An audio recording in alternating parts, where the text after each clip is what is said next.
Good Wednesday evening, everybody. Welcome back to another video. And in lieu of Valentine's Day this Friday, which I gotta be honest is just another day to me, but I thought that I'd feel the love and give you guys two movies in this video to talk about. So, last weekend we had the release of Heart Eyes and Love Hurts. And I saw both last weekend, so of course, because of Valentine's Day coming up on Friday, I just decided to talk about both of these movies in one video. So, just going to give you a review on both of these and tell you which one I prefer. So, without further ado, let's go ahead and kick it off with my review of Heart Eyes. And this is a new romantic horror comedy. And it's on the nose of being a romantic comedy with horror elements throughout the entire movie. So, this is about the Heart Eyes Killer, H-E-K for short, and he is a killer that stalks certain towns on Valentine's Day, and he just hunts couples with the best chemistry. Well, he's back this Valentine's Day, and he is out for blood. So, the way this movie starts off is very cheesy because it's Valentine's Day. It starts off with like this couple about ready to propose at a winery, and the song choice really surprised me. If you know the song, you know the song. But let's just say it's a country ballad of all things. I really enjoyed how this movie kicked off. It set the stage for the slasher elements in this movie, and I was hooked. So, it's just your basic killer after a couple. And it gets pretty brutal. That was the best part of the entire movie. But to me, this movie focused more on the romantic comedy side than the horror side. There was way too much humor in this movie. And that made it and broke it, because when you have horror and comedy, you want to balance both elements equally. Unfortunately, they went way too far on the comedy, but this was still a very entertaining movie, and I like the enemies to lovers trope here with Olivia Holt and Mason Gooding. They are your main couple in this movie, but they claim that they're not together throughout this whole movie. The Heart Eyes Killer decides to target them because he noticed their chemistry, and he's been after them all night. So it can get a little bit slow in the middle because it actually takes a long time for any other kills in this movie. Which, I mean, I get it. You want to, like, stretch out your runtime. But I felt like there were barely any kills for at least 45 minutes of this entire movie. I mean, it, like, literally slows down when they're at the police station. But then it picks up very well when they're at a drive-in for a climax. And I really dug that part. But I'm going to get into a little bit of spoiler territory here, so bear with me. You have two horror alumni as your police characters. You have Jordana Brewster and Devon Sawa in this movie.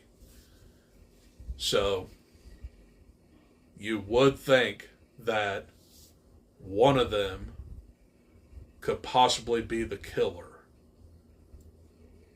Well,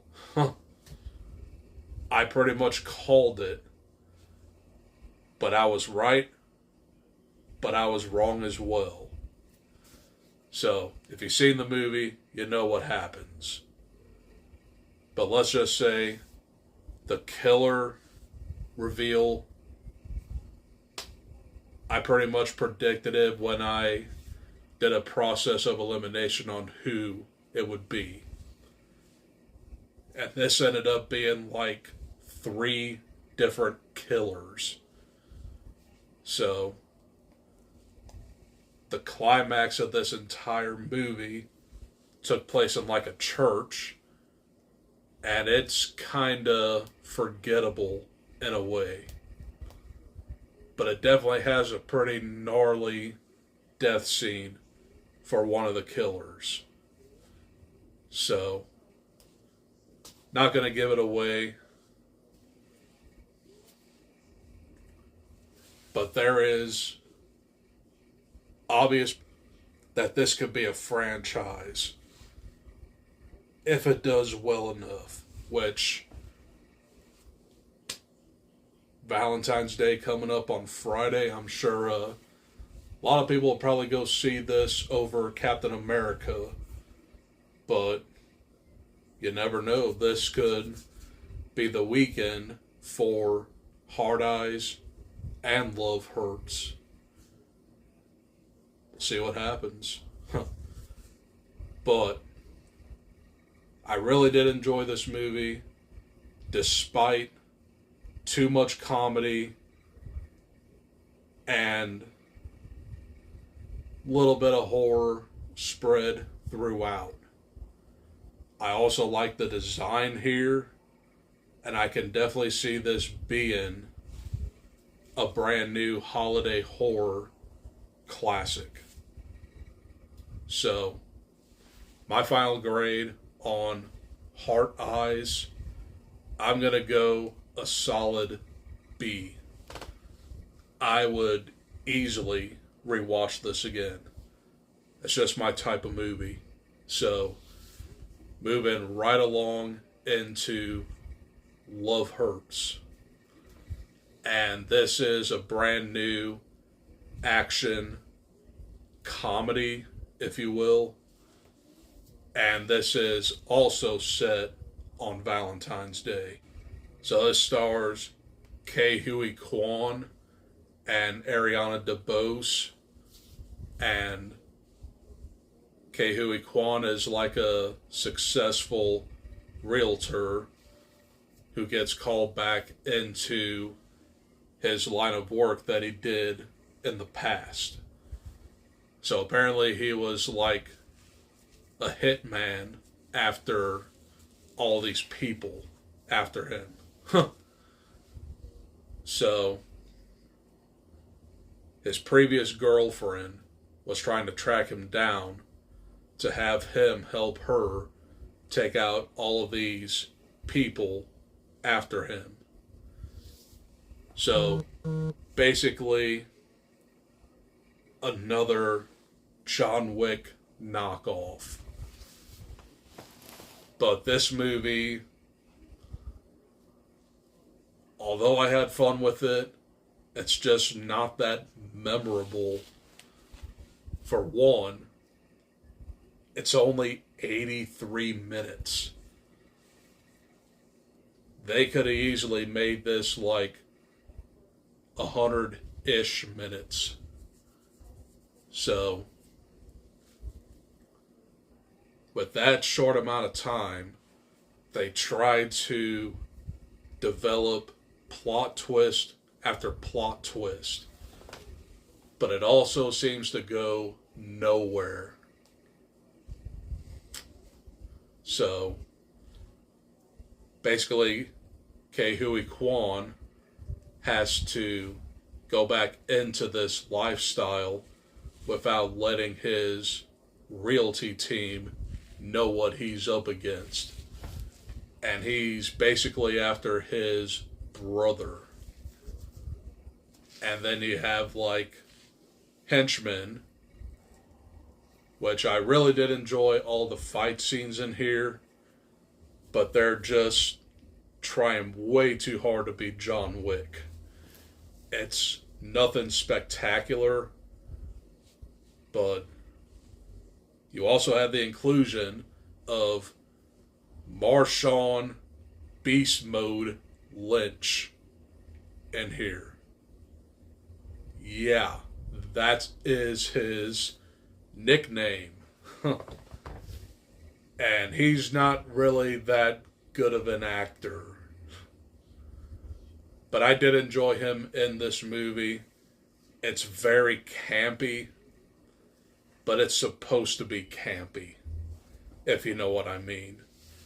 He's just that wisecracking henchman that just wants to take out the threat. So, this is a movie that we've seen thousands of times. And it's just like nothing new to the table. I mean, I do realize that Ke Huy Quan is on a comeback trail. I mean, he won for Best Supporting Actor for Everything Everywhere All at Once, which I've never personally seen yet. But he could have picked a way different movie than this one. It just seems weird that he is actually the star of this movie, because they would have got many other people for this role. But I guess they just wanted to like have a scrawny Asian dude become an action hero. That's just my opinion, but Ariana DeBose in here, she also won an Oscar for Best Supporting Actress for West Side Story. She was not good in Kraven the Hunter, and she was really not all that good in this one either. What happened here? All I can say is you win an Oscar and then you go after meddling projects here. It's just what Hollywood is now. They get actors and actresses who claim that they are very, very good, but then they put them in crap movies. Which, I mean, Kraven the Hunter was terrible, and this one was just okay. So, I didn't dislike this movie, but it could have been so much better. What really hurt this movie? Barely any Valentine's Day references at all. It just happened to be on Valentine's Day. I mean, there was like no use of the holiday, but it just kind of missed the part of being an action thriller Valentine's Day movie. So, my final grade for Love Hurts, I'm going to have to go with a D+. So, it's on the cusp of being average, but it's mostly okay. So, those are my thoughts on Hard Eyes and Love Hurts. Hopefully you guys enjoyed this video, and hopefully you guys go support these movies and see Captain America Brave New World this weekend. But there is also Paddington in Peru that comes out this weekend, which I don't know if I'm interested in that, but I'll definitely go see Captain America Brave New World on Friday. Obviously, I'm more interested in that. So that's going to be my next review. So look forward to that very soon. But if you like this type of content, I strongly urge you to like, comment, and subscribe. And I'll leave it at that. I'll see you for my review of Captain America Brave New World. I'm very much looking forward to that, but I'm also skeptical as well. We'll see what happens. Anyway, that's all I got. I'll see you in the next one. Adios. Peace.